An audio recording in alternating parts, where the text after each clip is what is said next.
ang original na mga manggagawa sa bayong dagat.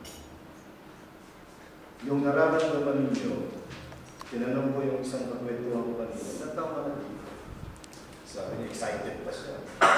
90 years. Very proud. 90 years. Meron naman nagsasabing 10 years. Very proud. Ako po yung sociologist by profession. Ako yung organisador, kampanyador, expedition po. Ako si Mrs. Dina expedition. 19 years.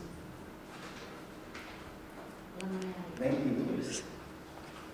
Kung 19 years ka sa ibayong dagat, ibig sabihin niya, 19 years na ang laman ng utak mo ay 15 na sa katapusan. Tama. Kung 19 years ka sa ibayong dagat, ang laman ng utak mo ay bagong sapatos, bagong gadget, o kailangan pag umarap ka sa Skype, kailangan naka-lipstick ka para maganda ka sa mister mo.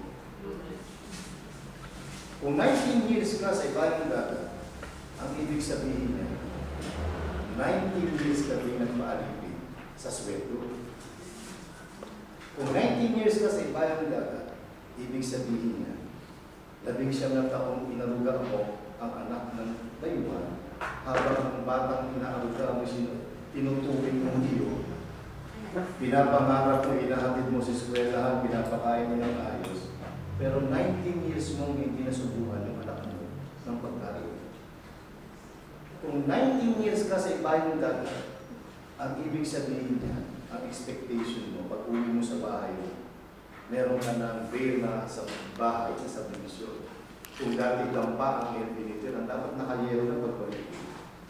O kaya, kung 19 years ka sa ibayong dagat, dapat yung comfort room na inalisan mo, dapat nakatayos na. Pero hindi yung totoong kwento. Ang totoong kwento ng mga manggagawa sa ibayong dagat, sa historical perspective, kayo ay itsura, ang mga manggagawa sa ibayong dagat, kayo ang ibig sabihin ng lipunan iniwanan ninyo. Habang maraming mga manggagawa, mga guro, mga doktor na lumalabas sa ibang bansa, lalong pinapatunayan na ang Pilipinas ay isang pamahalaan, hindi man lang marunong kumalinaw ng kanyang mamamayan.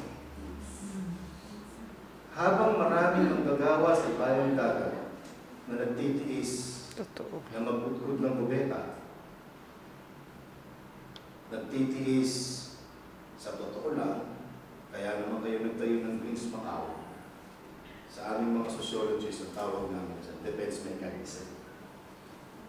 By nature, by human nature, kailangan mo maghanap ng kauri mo para makwentuhan mo kung ano nangyayari sa'yo. True. Wala naman kayong iniisip eh, pagtanggol lang sa bayang Pilipino. Kaya lang kayo nakikita ikalimbo-limbo sapagkat yun lang ang panahon nyo para sabihin, ang aking anak hindi nakagraduate, akala ko si Amy, padala ko ng pera, yung pala pag-uwi ko, ako na ang isasalit ko.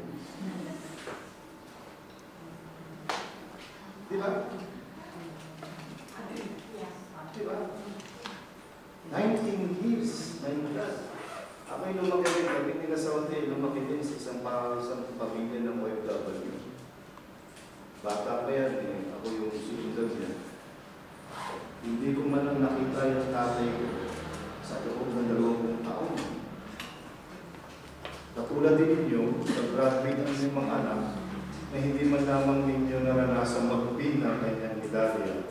O kaya, wala yung mga anak ninyo, hindi makakapagsalita ang anak ninyo na, Mama, Papa, you have to be proud with me. Kasi habang ikaw naman, ini-illusion mo, ang galing ng anak ko. Pero at the back of your mind,